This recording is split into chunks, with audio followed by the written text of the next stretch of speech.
Welcome to the Partnernomics Show, where industry thought leaders discuss the hottest topics in partnerships, ecosystems, and innovation. The Partnernomics Show is brought to you by IOLite Solutions, a product incubator specific to Salesforce. Now here's the host of the Partnernomics Show, Mark Brigman.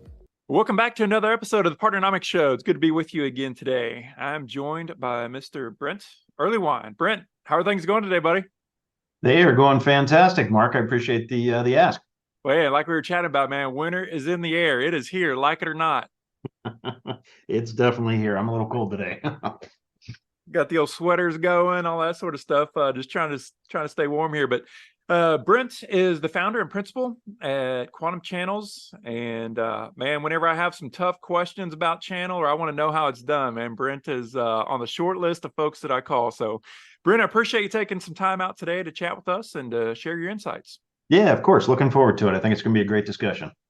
So, Brent, why don't, man, you've had a solid career so far. So you can definitely introduce yourself better than I can. But if you would just kind of tell the audience about who Brent is and how you jumped into the partnership channel world and what you're up to today. Yeah, absolutely. Happy to do that. So I always start with, I describe myself as I'm a channel guy. So I've dedicated the last 3 decades and counting in my professional career to anything that has to do with channels, partners, indirect routes to market. I've had the luxury and opportunity to do almost a little bit of everything. If you can think of role, everything from individual contributor all the way up to senior VP of channels, running global channel teams and everything in between. I've had the chance to execute against it, and I've had an absolute blast. I tell you, you go back far enough. I was a partner. We had a family business way back when, so I was on the other side of the equation. So I was the partner that was engaging with vendors and seeing it from that side of the equation. So, look, I mean, I think the short answer there is, firm believer in indirect routes to market and the power of channels and partners to scale and grow businesses. So, Brent, I know you've been, as you mentioned, from the ground floor in the trenches, the day-to-day trenches, all the way up to the highest executive levels in channels. But we don't always in partnership land have an opportunity to really jump inside the head of channel chiefs and to kind of understand what that role's like. Yeah. So I'm just going to come right out of the gates and let's hit that and ask, what does it mean to be a channel chief? And then how has that role evolved over the last couple decades? Yeah, so look, I had the opportunity and very, very thankful for it. I was named one of the channel chiefs for CRN in 2022 in recognition of both what I was doing at that particular moment in time, as well as the kind of the depth of the career and the domain experience. I think the role has shifted fairly significantly, I'd say, in the last 5 to 10 years. The first thing that I'd tell you is I think the channel chiefs are being considered much more strategic. So they're part of the executive suite.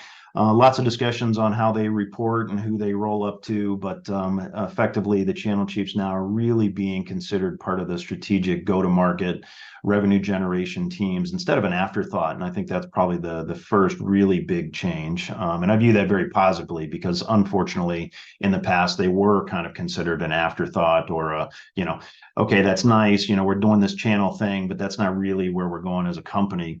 And then the second piece that I'd call out as a channel chief is the definition of the partners and the routes to market have been redefined.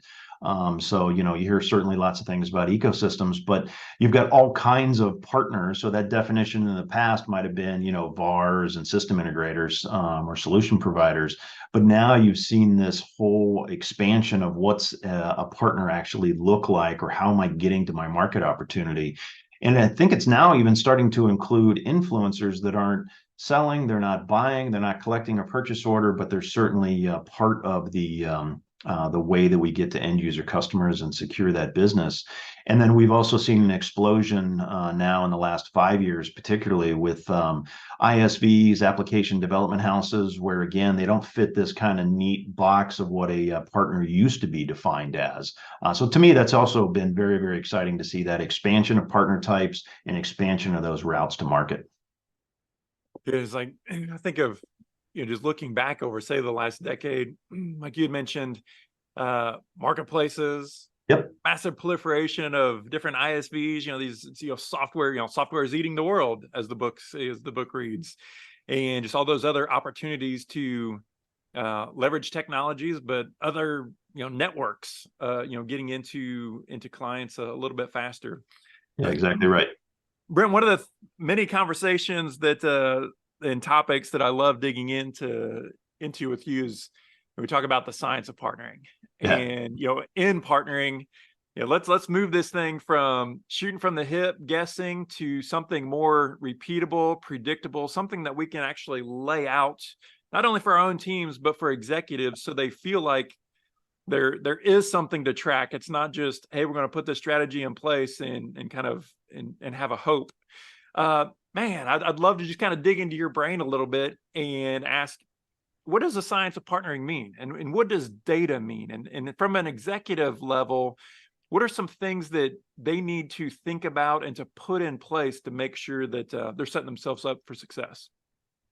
That's certainly a big question. I'm going to give you a couple answers, right? So the first thing that I'd say, and I use this term all the time, is professional channel management. So now we've reached a point where not only are indirect routes to market being recognized as one of the fastest ways to scale and grow a company, so there's that acknowledgement, but then you get into the teams that are delivering and executing against it, where in the past you might have had, very not very well designed or defined, roles and definitions of what those positions actually look like. So again, I think in the last 5 to 10 years, we've really seen a positive shift to professional channel management. And what I mean by that is the roles and the definitions are getting much crisper. And then if you look at the science of channels, science of sales, you get into frameworks and you get into processes. And what's the benefit to that is repeatability and scalability. So if it's not defined, if it's not a core framework, you can't repeat it, because then you have one person that's really good at it and the next person, kind of doing something different on their own. Maybe they're good, maybe they're not, maybe they're able to deliver results. But you have to have the science and the repeatability of those frameworks and processes. And I'll tell you, Mark, that's one of the things that I really, really enjoyed about Partnernomics and the system and what you put together, both in the skills training, as well as the frameworks, as well as the engagement with vendors to help them figure out what they need to do from a channels or an indirect route to market perspective, because I think it really is critical for a repeatability perspective and a scaling perspective. And I've had a chance to, now over the last 2 months and 3 months now and counting, see a deep dive in what you bring to the table, and I've loved every minute of it. It's been fantastic. I mean, I'm a framework process kind of guy, maybe a little too analytical at times, but it's really spoken to me at a deep level to see, yes, this is exactly what professional channel management looks like, and it's at all levels of the organization. That's the other thing I'd call out, is it's not just, hey, we've got, bolt-on channel teams that are part of a sales team in a given region or a theater around the globe, but it's actually front and center from a strategy perspective at the company level. If we're going to choose, we're going to do indirect routes to market, it's a strategy choice, and then you got to put everything else behind that, right? So you got a typical, phrase, put the wood behind the arrow. If you're going to do it, it requires an alignment inside of the organization to make sure that you're doing it properly. Yeah, I'd like to double click on that one. Sure. Brent. And, a lot of what we hear, especially, if we're working, engaged with partnership teams, but coming in what I kind of call the side door, right? We're working with the VP of partnerships or the director of channel, the director of partnerships. And I mean, that person has a really tough job, because a lot of times they're kind of selling and educating and communicating upstream, right? Up to the C-suite. To share like what's going on and keep them educated and try to, we always talk about alignment, executive buy-in, executive alignment, and people will never buy into something they don't understand. I'd like for you to kind of talk to that partnership executive, that partnership, professional that's running a team, but what are some things that they can do or should do to, if they feel like they don't have a solid strategy from top to bottom, and their partnership strategy is not aligned to the overall corporate strategy, what are some things they can do, or what's some coaching to help them start to move that? And in a better direction? Yeah, again, deep question or questions. A couple of things. I mean, I always say that, if you're a channel chief or a channel leader in some way, shape, or form, you've got two core jobs. You've got an internal job and you get an external job, right? So the internal job is that constant, you know, it's the value of partnerships. It's the value of indirect routes to market. And oh, by the way, you're always fighting for resources. You're fighting for allocation of budget. And you're also fighting for the attention because it's really easy, easy is not the right term, but fairly straightforward is a better way to say it, to maybe outline a indirect channel strategy the first time. The challenge is always, senior executives rotate, especially in high technology industry. They seem to have a shelf life, right? You get to 18 to 24 months and suddenly the entire executive suite kind of rotates out. And then you have to resell it. And I've seen this over and over again in my career where, we had a team, everybody was in alignment, we had good go-to-market motions, everybody was engaged, and then suddenly somebody rotates out and then you have to restart over with the discussion and the value prop on what a indirect channel kind of strategy looks like. And really through no fault of anybody's, it's just where they're coming from, right? Maybe somebody came from a purely direct selling environment, and that's an okay strategy. There's nothing wrong with it, but just being really clear on what that strategy is. And then the rest of the answer to the question is, the best practices around really sitting down and going, all right, where are we trying to get to as a company? So the other thing I'd tell you is a channel strategy is not a short-term fix. These are long-term investments in people, processes, cash, you name it. And the reason it's a long-term investment is because it's based on relationships with third-party independent companies that are going to partner with you to try to go sell solutions out in the marketplace. And what that means is you're not playing the, 1 quarter game or the 6-month game or even the fiscal year game. This is 18 months. This is 24 months, 36 months, because you're really convincing and supporting this partner to be a part of your go-to-market motion and strategy. And if you change gears, guess what? It's going to be really difficult, if not impossible, to get back in front of that partner if suddenly you go, we took a left-hand turn. Nope, now we took a right-hand turn. Please come back. Please be a partner again. Almost impossible to do. So really trying to make sure that folks inside the organization understand that it's a long-term play and it's a strategic choice. If you're going to do channels, great, do channels. If you're going to do direct, great, do direct. If you want to do some hybrid of the two and some mix, and we can have a great discussion on what a healthy mix looks like, that's okay too. But be very clear upfront on what your strategy choice is, and then you line everything else up behind it. I don't know if there's a short answer, but I'm going to dig into it anyway. That is kind of, so I'm thinking of the vast majority of our clients, nearly all of them have some direct motion, and a lot of them, even, especially in the SaaS space, going out there, we're going direct, us versus the world. They find some success, they get some cash in the bank, and hey, they hear about this indirect route. Let's do that too. And so they kind of run this hybrid approach. Especially from the kind of this executive perspective and the strategy perspective, they shouldn't run in silos. Correct. What are some kind of things to watch out for as you're standing up this indirect route? What are some recommendations you would have for folks as they're standing up those two arms to make sure that there is some level of coordination between the two? I think there's multiple answers inside of that too. I mean, the first thing is setting an expectation that it's not a fast fix. And there's a dichotomy here, which is really kind of interesting because I am convinced, and I've seen it over and over again, that indirect routes to market or partners is the fastest way to scale and grow a company. But at the same time, I'm going to tell you that when you first start, it's not fast. It has this curve to it that pays off after you've invested the appropriate amount of time, effort, resources, people, processes, you name it. So up front is setting that expectation is you're going to have this valley or the dip part of the curve up front that's not going to be 30 days, 60 days. It's probably going to be 6 months, maybe 12 months. I mean, there's an investment period to do it properly. And with that said, there's always somebody who's going to stumble into a deal. You're going to stumble into a great partner that's going to, turn on really fast. So there's exceptions to that rule, but setting that expectation that the timeline, and then it accelerates later. And then it accelerates into 2x, 3x, 4x, right? That's how you get into the scale and the growth. The other thing that I tell you, and I think this is really buried inside of your program that I'm a firm believer in, is map out what kinds of partners and why. So you're starting with the organizational level plan, right? So we want to do indirect routes to market in some way, shape, or form, some percentage. And then from there, we start to define, well, what are the right kinds of partners? And there's all kinds of business models of partners that are out there in the marketplace, and not every one of them is going to be a good fit for you as a vendor, software or otherwise. You may end up with 2 or 3 or 4 or 5 or 6 types of partners or categories of partners, and that's okay.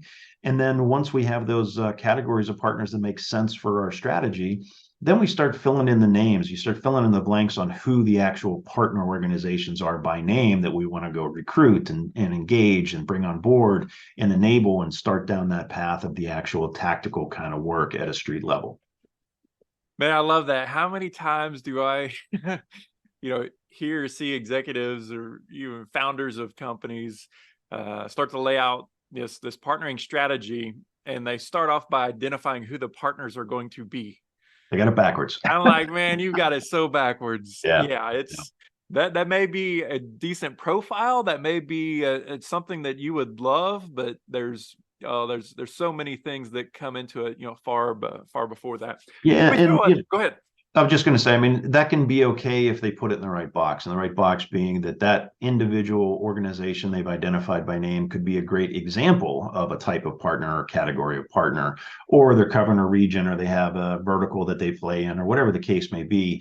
As long as they put it in that right perspective, then that's an okay answer. If they just start with, hey, here's a partner by name, here's another partner by name, let's go sign them, the answer's got to be timeout, because you will spend money, cycles, effort, and then they may or may not be a good fit. And guess what? Now you might have to back up and start over. And that's twice as hard as starting a program. And twice as costly, right? You got it. Yeah. Yeah, exactly.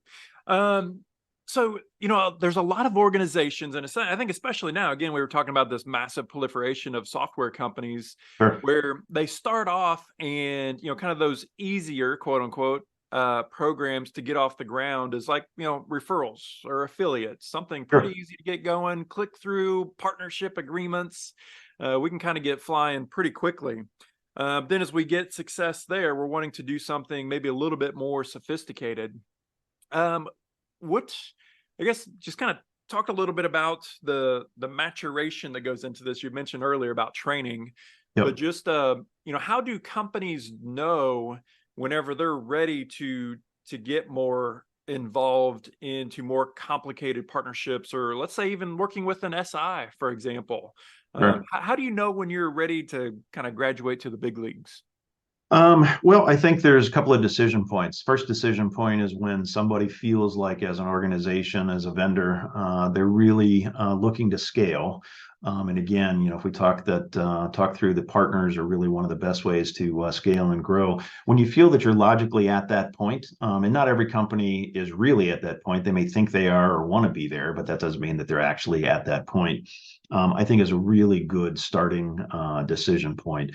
The other decision point is, do you have the ability to sit down with another third-party outside organization and come up with a mutually beneficial offer in the marketplace? So one of the things that I tout all the time, and one of my core kind of tenets, is never forget that partners are independent third-party businesses. They don't work for you. They partner with you. So they make a decision that they see the same opportunity you do. And ideally, you're really sitting down with them, and this is the complex part. You're sitting down with them to go, market opportunity, here's mutual solutions, beneficiary solutions. I do this, you do that, you're wrapping around on top, you're adding professional services, whatever the discussion might be. But then we're really going to go chase that market together. And I think that's vastly different than, an affiliate or a referral kind of program. And typically the affiliate or referral program, unless you've got a really simple or more basic kind of offering that's really kind of click to buy from the customer's perspective, if it's a complex solution, that's probably only going to get you so far, or maybe not even get you any traction at all, quite honestly. And you have to move into somebody that's a value-added reseller, a system integrator, a solution provider, an MSP, where now you're actually crafting mutually beneficial offerings in the marketplace that you're going to go chase together. But that takes work. You got to define it, and you have to leave space for the partner. This is another thing that comes up a lot in the discussions with vendors and channel teams. is you have to leave spaces for the partner to add their own value to the sales process, because a partner typically doesn't want to just do resale. It's your stuff, put it on my paper, I make a couple of bucks and we move on, because the partners have all started to figure out their value is their own intellectual property, their own unique value add. So if they're adding something to or making the offering bigger, broader in some way, shape, or form, then they're going to be really interested in it. Brent, you've ran teams, in partnership, in the partnership profession for, again, decades. Sure. And without jumping on a soapbox too hard, I'm gonna ask this question. Careful. But I know, right? From day one that I've been around sales organizations, it is absolutely customary, normal. Every year, these professionals jump into different programs to sharpen the sword, so to speak, to hone the skills, or to kind of relearn some skills. But man, as I just continue to spend time in this partnerships world, going on 25 years now, it still kind of blows my mind that the expectation is there for sales to constantly be sharpening the sword. Sure. But it's almost like an afterthought at best in the partnerships space, yet it's infinitely more complex, I would argue. Kind of what's your thoughts there? Or I don't even know what question to ask, but I'm continually perplexed at this whenever I'm talking to partnering professionals and they're like, man, I wish I had a little bit of budget to jump through a program to kind of learn this science of partnering and kind of see this methodology laid out. And man, we just don't have it. Yep. I mean, I'll use the term astounded. I'm still astounded. And I'll say a couple of statements right up front. One, I'm a firm believer, and that's probably not a strong enough statement to say that I do believe that professional channel management actually is a unique skill set. And the other term you hear me use is typically if you're a channel management or channel management team, it's a boundary spanning role. So you may or may not be actually collecting the purchase order, but you're at the hip with the sales team inside of the vendor organization. You're also influencing an external relationship, i.e. the partner. So you're in this really unique kind of middle position, and you're doing influence both directions. And that's very difficult to do and very difficult to do properly. And that's why I say it's a unique skill set. Organizations really need to, one, acknowledge, and I think they really have started to, and I think, again, that's even in the last 5 years, 6 years, 7 years, they're starting to recognize the unique skill sets that are required. But they need to deliver against helping those individuals be better at what you need them to do as a role. And that means giving them channel-specific skills training. So every vendor I've ever worked for, I've been through, countless rounds of sales training on how to be a better salesperson.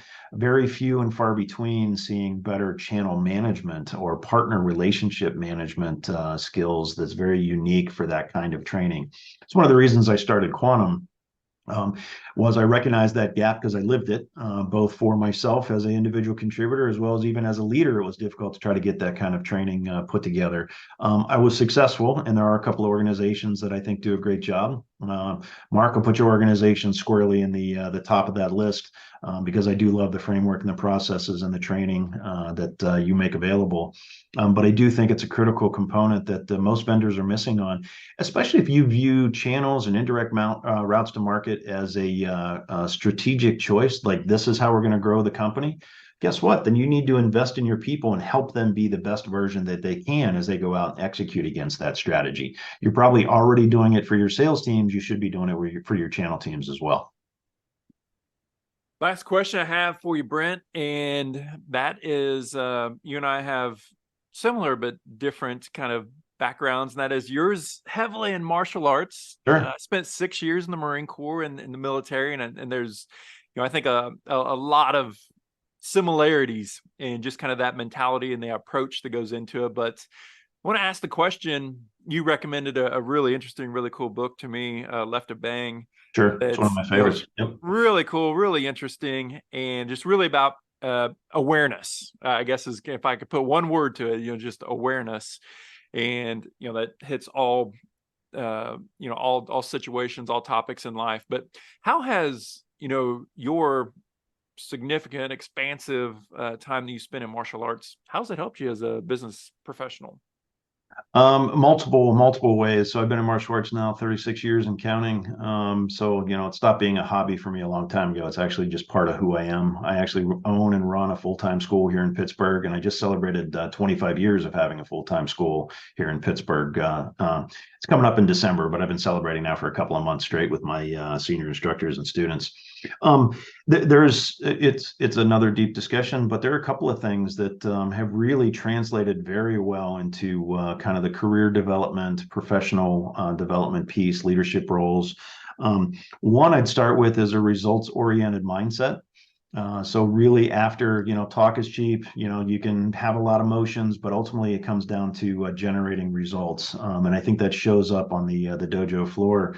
I usually will say that there's nowhere to hide on the dojo floor. You can't hide behind somebody else. It's really just you. You have to perform or you don't perform. And that holds you to a higher standard from a quality and delivery perspective. The other thing that I'd tell you is there has just been, and I don't know, I can tell you that there's a shortcut way to do it, but really kind of a command presence, a sense of presence, how you carry yourself. And you'll see this a lot in people that have done martial arts for years. I've seen it a lot in people that I've engaged with from a military perspective. There's just a way that people carry themselves. And that shows up when you're in a high stakes meeting in a conference room and, it comes down to, the next 2 minutes are going to make or break a deal, a career, motion for a strategic choice for the company, and having that ability to really be fully in the moment is another lesson that has come across from the dojo. And the last one I'd call out, and we could talk about this for the next 20 hours if you wanted to. It's near and dear to my heart, but the idea of the beginner's mind. People get jaded over time if you do the same thing over and over again. But always looking through the eyes of a beginner. And that just gives you motivation. It gives you excitement. It keeps it fresh. And so no matter what you're doing, whether it's a hobby or a piece of your career, but looking at everything through the beginner's mind, a student's mind, I think is an awesome kind of mindset to carry forward in your life. So to me, that's another big lesson I'd peel out. Yeah, I love that. I love that. Especially for us guys that have spent a lot of time in corporate America that, can have you think that it's, not possible or not slam my head against this wall again. I love that. Always something new to learn, even if it's absolutely. No question. No question. Well, Brent, thank you so much for your time, man. It's been great chatting with you. Thanks for sharing your insights. Love what you're doing and love having you on the team as a Partnernomics implementer. Yeah, absolutely. Thank you very much, Mark. Really appreciate it. Thanks for joining us for this week's episode of the Partnernomics Show. Don't forget to subscribe to get the newest episodes at thepartnernomicshow.com. Special thanks to our sponsors, Iolite. To learn more about Iolite, visit iolitepro.com. And Partnernomics, the science of partnering. To learn more about the suite of Partnernomics courses, coaching programs, and consulting services, visit partnernomics.com. See you on the next episode.